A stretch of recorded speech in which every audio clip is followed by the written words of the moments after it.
Salutations les copains, ça gaz. Alors aujourd'hui on va voir un petit truc vite fait, comment te créer une enceinte Bluetooth de bonne qualité avec une enceinte de récupération, peu importe d'où ça vient, d'une vieille chez Hi-Fi, un truc de grand-père, une enceinte colonne, un truc que tu as trouvé en brocante, n'importe quoi, pour environ 55 €.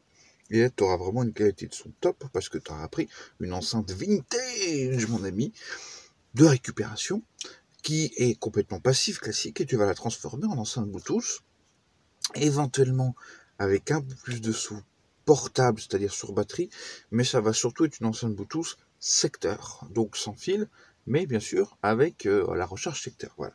On va voir ça en détail, tu vas voir, c'est hyper simple, et puis pas très cher. Ça permet de créer une chaîne Hi-Fi d'aujourd'hui avec de la récup. Allez, on voit ça. Bien, donc voilà à quoi ça ressemble déjà de base. Alors ici, c'est une enceinte que j'ai endurcie, c'est-à-dire que j'ai rajouté un petit cadre avec un espèce de fêtage en plastique, mais ça c'est pas du tout obligatoire. Donc on va avoir deux éléments principaux. Donc là, ton enceinte de récupération, peu importe laquelle c'est, on s'en fout. Et on va avoir deux éléments. Premièrement, on va avoir un chargeur en 12 volts. Donc soit tu récupères ça d'un PC portable, avec un petit embout que je te fais voir, tu vois les petits embouts classiques qui sortent en 12 volts. Je le rebranche derrière. Voilà. Donc si tu n'en as pas en stock, tu peux acheter ça sur Amazon. Pour là j'ai pris en Prime, donc un peu plus cher à 24 €, mais je pense que tu peux trouver moins cher. Alors l'intérêt de celle-ci, tu vois, c'est qu'elle délivre jusqu'à 10 ampères. Donc là tu es sûr d'être bon au niveau puissance. Et ensuite, le deuxième élément, ça va être l'amplificateur avec du Bluetooth intégré. Et donc celui-ci, acheté sur Amazon en Prime aussi, tu peux trouver moins cher sur Wish, il y a plein de modèles. Donc tu vois, on a un petit modèle Bluetooth, c'est-à-dire que donc là-dedans, il y a l'ampli qui est intégré et il y a un module Bluetooth également. Et donc, on retrouve devant donc quelque chose de très simple, volume, les basses, les aigus. Il n'y a pas de bouton d'appairage Bluetooth, il se met automatiquement en appairage. Et derrière, tu as ça, sortie pour les enceintes, une ou deux, et une entrée ligne si tu veux. Donc là, ici, on n'a qu'un seul haut-parleur, donc c'est-à-dire qu'on s'est mis en mono. Donc sur le téléphone, tu fais les réglages dans accessibilité, paramètres, pour mettre le son en mono. Comme ça, tu branches qu'un seul canal, soit le gauche, soit le droit. Surtout ne relie pas les deux, parce que ça déconne, hein. On ne peut pas le bridger. Et puis ensuite, voilà ce que tu as. Alors, je vais la reculer pour te faire voir derrière.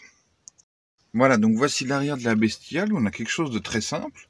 Donc le fameux ampli ici, qui a été mis avec deux petites vis. Ici, on a l'entrée de l'adaptateur secteur, qui est celui d'un équivalent à PC portable que tu achètes en neuf. Et ensuite, la sortie son, tu choisis soit le canal gauche, soit le canal droit, tu t'en fous, ce que tu vas te mettre en mono, et tu viens à l'arrière de ton enceinte, peu importe le bornier. Là, ici, j'ai rajouté une petite poignée pour le transport, et puis voilà. Et ensuite, on verra, attends, je la remets en place, je vais y ajouter un onduleur pour qu'elle puisse être une enceinte portable dans le sens où elle pourra fonctionner sur batterie en autonomie totale. Alors par contre c'est un peu lourd, hein, faut pas se le cacher, on est à plus de 7 kg je pense, donc c'est pas vraiment une enceinte portable de sac à dos, mais voilà, ça te fait vraiment une enceinte très puissante qui ira parfaitement pour des petites soirées. Voilà, donc tu l'as vu au niveau conception, on est sur quelque chose de très facile à la portée de tout le monde. Dans les prochaines améliorations, on verra. On va ajouter des petites lumières de kiki pour rigoler, parce que c'est important de rigoler dans la vie, hein, bien sûr. Attends, je vais remettre un peu l'éclairage sur ma tronche.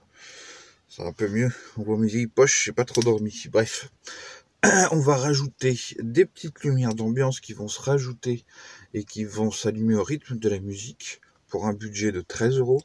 Et on va voir pour ajouter aussi une espèce de petit stroboscope à la con, voilà, d'essayer de faire une solution tout intégrée. Donc l'objectif, ça, c'est soit en enceinte de salon principal, parce qu'on a quand même pas mal de puissance, soit alors en enceinte que tu amènes quand tu fais une soirée avec tes copains, chez toi ou chez quelqu'un d'autre, voilà. Bon, bah écoute, j'espère que ce petit tuto rapide t'aura plu. Et puis, hésite pas à liker, à commenter. Hein. Je le demande jamais, mais là, je le fais parce que ça me fait plaisir.